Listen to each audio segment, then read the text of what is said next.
Hello friends, as अपन ने discuss किया था लास्ट वीडियो एज वेल कि there are few sector which are really looking good and जिसके stock all time high के आसपास trade हो रहे हैं।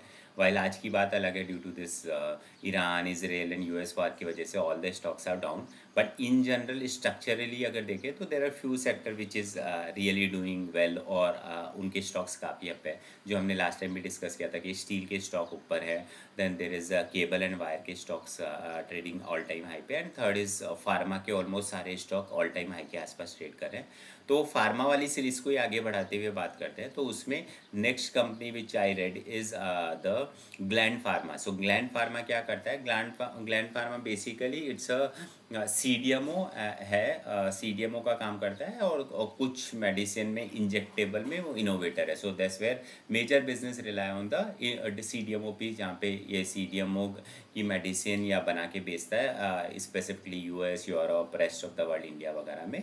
और दूसरा ये जो GLP-1 का आपने नाम सुना होगा, वो जो वेट कंट्रोल वाली मेडिसिन आने वाली है, तो उसके जो इंजेक्शन के लिए काफ़ी कार्टेज या इंजेक्शन की ज़रूरत है, वो मोल्ड की ज़रूरत है, वो भी ये बनाते हैं। बिकॉज उसमें इफ़ यू विल फॉलोइंग एक कंपनी कॉल शैली प्लास्टिक करके, तो उसका भी पूरा रनअप उस इंजेक्शन पर पर्सपेक्टिव से आया, तो सेम में ये बना रहे हैं।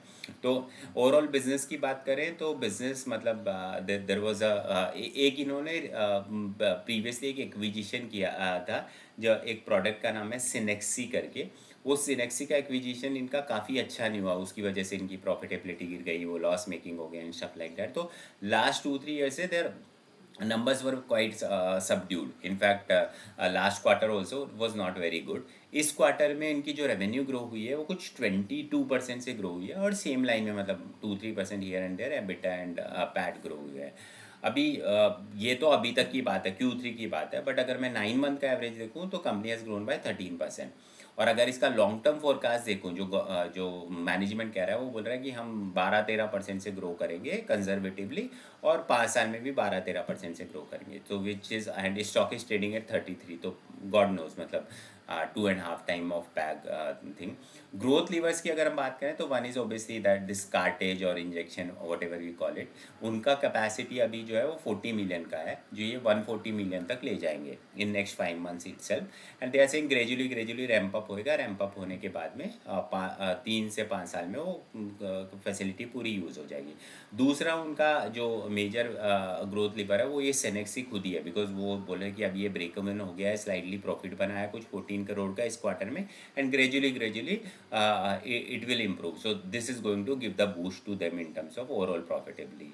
प्लस उन्होंने काफ़ी सारे CDMO के नए कॉन्ट्रैक्ट लिए हैं, कॉन्ट्रैक्ट पे काम कर रहे हैं, US में भी काम कर रहे हैं, यूरोप में भी काम कर रहे हैं। So that's where it is. But concerning क्या है, जैसे लेट सपोज इनके रेवेन्यू की ग्रोथ की बात करें तो इनका रेवेन्यू का जो ग्रोथ है वो कुछ 19% हुआ है US के अंदर, जिसमें 16% के आसपास जो है, सॉरी 16% के आसपास US में हुआ है, जिसमें 19% वॉल्यूम ड्रिवन आया है, और उनका जो प्राइस है वो ड्रॉप हो रहा है।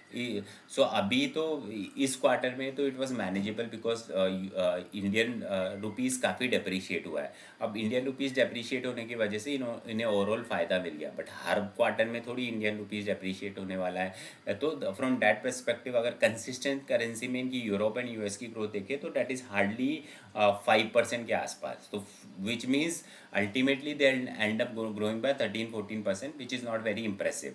ऑन टॉप ऑफ इट अगर इनके बाकी इनिशिएटिव देखें तो दे आर सेइंग वो 5% of their revenue are investing in R&D। वो कुछ 2000 करोड़ का इन्वेस्टमेंट करने वाले हैं अगले 5 साल के अंदर।